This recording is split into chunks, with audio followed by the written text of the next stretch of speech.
So kind of direct communication with these people is really good. They need to be bothered, by you, because otherwise they forget very quickly. So if they've come to an event, if you've had a really kind of social event that's attracted people, get their names and addresses and email addresses, and then email them about other things that are going to have those same social benefits. My job is quite demanding of time, and so things for me around like relaxation, I actually like to plan things like the art gallery or whatever within that, so I usually plan ahead, those sorts of things. So. I study full-time at just the University of Auckland, and I also work in the evenings and then have sports as well. But no, if I have an hour or two, I like to go down to the art gallery. I've probably got into a groove of things I know that I enjoy, and at times I think I'd like to try something different, and it's quite hard to change the habit slightly, really. Yeah. It's not as important as I would like it to be. I'd like to have more time to go out to the art gallery or to the museum. I like going to both, but I just don't have the time. There are quite a lot of events in Auckland that I think, oh gosh, that'd be interesting to go to, and I sort of plan, I must get around to booking that or getting the details of it, and by the time I hear about it or think about it, it's gone. Last year I missed the Readers and Writers Festival, but this year I'm on top of it and I'm prepared.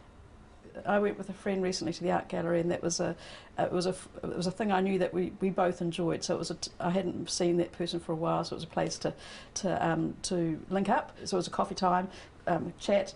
We did our own thing. We both wanted to see the exhibition, and it was great to be able to connect again. Well, I think that if something has been given a favourable review, or if I've heard about it from friends, and then I would be more likely to go and visit it or watch it. Whether or not something has got been reviewed or critiqued probably has a bearing on whether I see it. I mean, I consider my time to be valuable, so I suppose every experience is an experience, but I sort of feel like I want to feel like I've come out and enjoyed something. Yeah.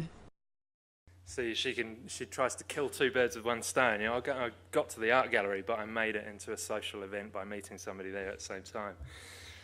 Our next segment are the segment that, as a sector, we super serve.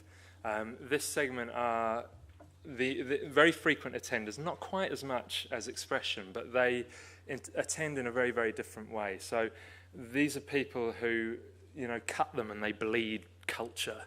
They love it. And it's absolutely essential to their lives, and they are the only segment that will say, without it, my life's not worth living. And so it's hugely important to them.